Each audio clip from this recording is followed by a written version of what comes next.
And welcome to Localite, everybody. It's great to have you with us.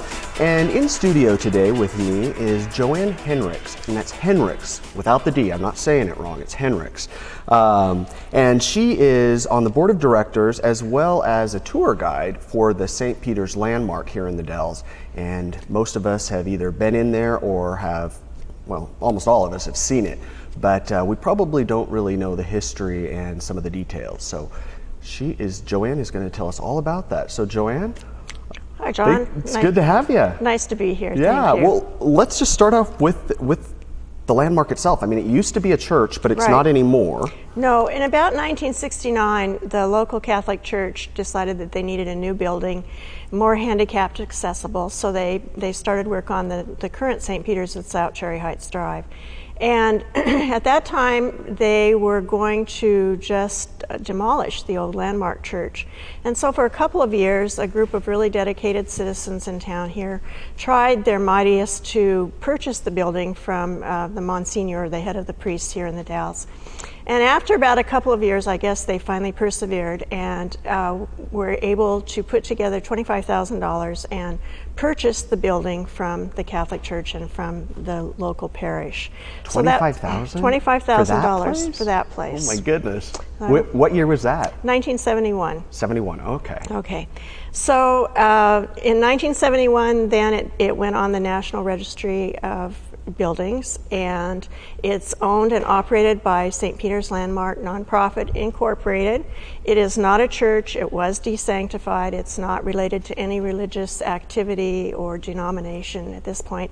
There's a board of directors of about 10 people and some dedicated donors, and you're welcome to join. Well, thank you. And from then on, there were several things that were done to it to bring it up to date, at least to keep it from deteriorating. And it's open free to the public. We have weddings there. We've probably had over 1,000 weddings by now. I was actually in a wedding there quite a few years ago. Okay. Well, I went through the logbook and looked, and by now we've probably hit our 1,000th. Wow. We have concerts there. Local choir groups come, or you can call and make an arrangement to have a concert. A few years ago, a local Boy Scout was getting his Eagle Scout badge, and he played the organ. So he did his own concert there and had people bring books for one of the local charities as donations for his concert. So we have a variety of things there, but it really is open for the public, and I hope people understand that. I'd like you to visit long and often. Yeah, and so it's free. It's free. It's very free. And you have specific hours? So it's open from Tuesday through Sunday. On Sundays, it's open from 1 to 3, and then the rest of the days, it's open from 11 a.m. to 3 p.m. And it's all volunteers, so don't get too distraught with us if we're 5 minutes late.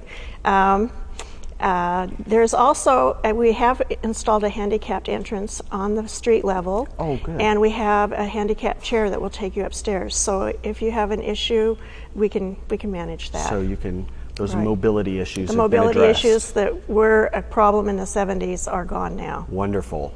Well, so it was built in 1898. It was actually built in 1898. In 1848, the first Catholics were coming of age in the Dalles, and it was mainly missionary work with the Indians. And in the late 1800s, there were probably 75,000 American Indians in this area because of the river and the salmon. There were two buildings prior, actually 3 buildings prior to this one. 2 were probably more of the log cabin sod hut style out west of town. The third one was something that we might recognize more as a church, a wooden building in the general area where St. Peter's is, the old landmark today. Okay. But in 1897, Father Bronquist decided that it was time to have a bigger and newer building. And so work began, and on St. Patrick's Day, March 17th, 1898, the new building was dedicated, and over 2,000 people attended the dedication. Which, is amazing to me. Yeah, because there couldn't have been that many people. Are there people. that many people? You know, at the time, the Dalles, well, it still is the county seat, but it was a little different county at that time. Wasco County went from the Cascades to the Rockies and from California to Washington. It was basically the Oregon Territory. Okay. And the Dalles, because it's a commerce hub, you know, this was the end of the Oregon Trail, at least the overland trail, and from here you had to take a boat if you wanted to go to the Willamette Valley. There was no, at that time, there was no Barlow Trail. And so it was just a hub for commerce for the rest of the people coming east and goods and going to the west to Portland or to the Willamette Valley. Okay, so I mean, because outside of our studio in the parking lot, you can look and you can see that steeple. I mean, landmark is absolutely right. Was that steeple always there? So this was part of the everything is original, 1898. Okay. The steeple is 179 feet tall. There's a rooster on the top, a weather vane, and the rooster itself is actually 6 feet tall, and it rotates on bearings that have never managed to break or have been oiled or anything else. It's still working in wonderful condition. Really? A man named Frank Gunning designed the rooster, and his daughter actually was one of the first people to donate money to save the landmark in 1971. Okay. The rooster has been used for years as a benchmark for river pilots coming up the river. They could see the rooster and they could figure out where they were. And even today, Tennyson Engineering uses it as a benchmark in some of its surveying activities. Very good. All right. Well, hey, we're going to continue talking about this. We're going to take a quick break. You guys, we're talking with JoAn Henricks and discussing the St. Peter's landmark here in the Dalles. So we'll be right back.